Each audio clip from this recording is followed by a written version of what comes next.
Hello and welcome to a new video. I hope that you are staying safe and healthy, and in this video I am painting a winter wreath. Before starting the tutorial, I'm going to quickly go over the materials. I am using my Winsor & Newton watercolor brushes, my Montmartre watercolor set, my medium-sized Chinese brush, and my Canson 300 GSM mixed media sketchbook. To begin, we are going to mark out the wreath section, which is a donut shape.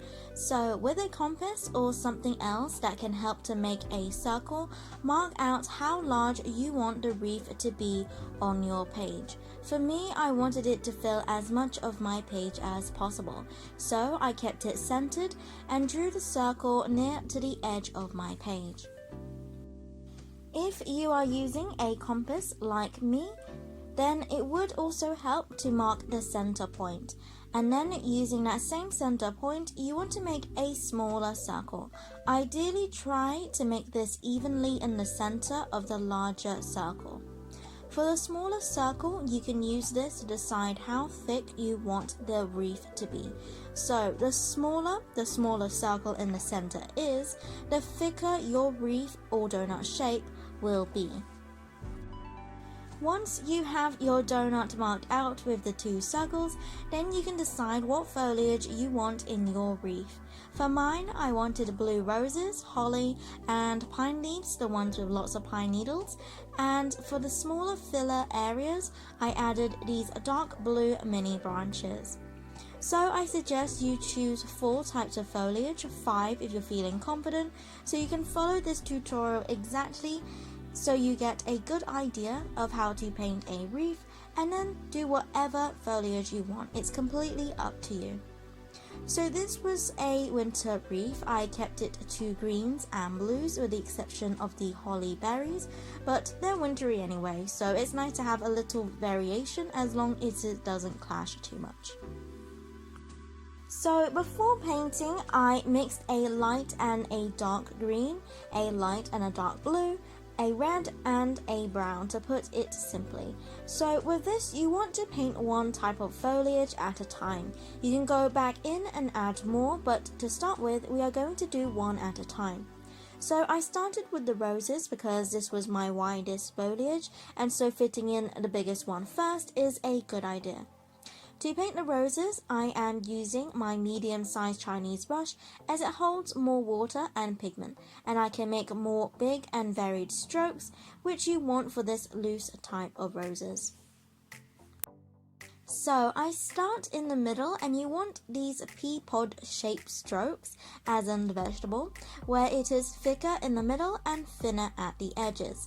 Starting at the center of the rose, these strokes should be smaller and thinner as the petals in the middle are more tightly wrapped. As you build the many layers of petals, you want this to build in a circular direction around the middle. And when you have finished painting the petals, while the paint is still wet, then you can add the darker blue. I generally like adding the second color at the center of the rose. It's important that when you are building the pea pod strokes that you leave small gaps, as this makes sure you can see the strokes and doesn't just end up as one blue blob. But it also gives a highlight for the petals, giving a nice breathable contrast. When you are doing the petals, you can go back over and paint over some of these white gaps if you feel there are too many. But as you will probably know, it's harder to create these white spaces unless you use gouache or something else. So to make it easier for yourself, just leave a little bit of the page untouched to get that white. As you'll see with all the foliage, the aim of painting a wreath is to fill in as much of the space within the donut outline we marked out, more or less evenly with each of the foliage. So I spread out each of the 4 roses within the donut, ring, wreath, whatever you want to call it. You don't have to make each one perfectly spaced between each rose or type of foliage, just roughly. You can make a small pencil mark so you know where you want to put the roses if this helps you. Along the wreath, I did paint the roses facing different directions depending where it was sitting on the wreath. So for example, the rose that was at the top to the right was facing upwards and to the right. So where it is positioned on the wreath was the direction it was facing outwards. You don't have to make the roses face a different direction if you are new to roses, but if you want to do it like I have, the direction you want the rose to face, for example, bottom right, the petals at the bottom right needs to be thinner. This will give the impression that these petals are further away and curving around so you see less of the petals on that side of the rose. I will say that as with anything, it takes practice. Out of the 4 foliage in this wreath, the roses I think are the hardest to paint. My 3rd and 4th rose was a lot better than my 1st and 2nd rose, and they were done without using a reference. They were probably better as I was slowly getting into the flow of painting roses and started to loosen up and not relying on it to look like something else. I don't know, but if you are new to roses, then you can always practice on a separate piece of paper first before diving into painting it in a wreath. When choosing the foliage, choose ones that you are comfortable with, or if not, practice on a piece of paper first before starting painting your wreath. Before we start painting the next foliage, I will say I think it's better to wait for each layer going around the wreath to dry first before painting another layer. Because with my first attempt at this, I found it really easy to smudge the paint accidentally because of going back and forth around the same areas. So I let the roses dry completely first. Then I painted in the holly berries. Again, with this, you want to place them evenly around the wreath. I liked painting them in groups of odd numbers.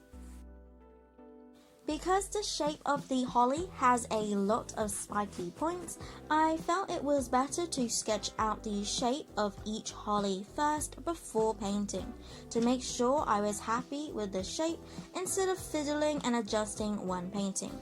So, with a holly, just like any ordinary leaf, it is thicker in the middle and thinner at the ends, just like a pea pod again. So when you are drawing the outline of the leaf, you want to bear this in mind.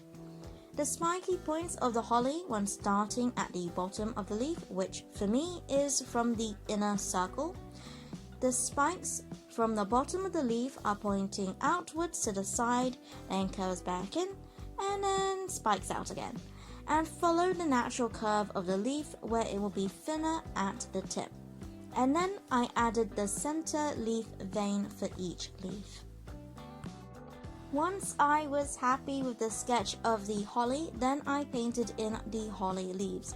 If you are doing this with the wet on dry technique, then you need to make sure there is enough water and paint on your brush so that it will help prevent making the leaf streaky. For whatever reason, with the first layer that I painted, it dried a little funny. I think it's because I mixed 2 affordable paints together and they didn't like that. But to make it less patchy, I painted over the holly with a second layer. When this layer was dry, then I painted in the leaf stems very simply. The next foliage I am painting now, after letting everything dry, I painted the pine needle type leaves. So with a pencil, I marked where the stem of the leaf will go. Make sure that the length of the leaf fits within the wreath pencil lines we drew in the beginning, so that it maintains a consistent ring wreath shape. Then, using my brown, I painted in the stem in one thin stroke, and then using a dark green and using my size 3 round brush, I painted in the individual pine needles. So, painting a lot of short strokes coming outwards from the stem, pointing diagonally up towards the top of the leaf where it narrows. As it gets further out to the top of the leaf where it narrows, I made the strokes gradually shorter to get that pointed tip. And then the last foliage are the small dark blue branches to fill in some of the gaps in the wreath donut outline we drew in the beginning.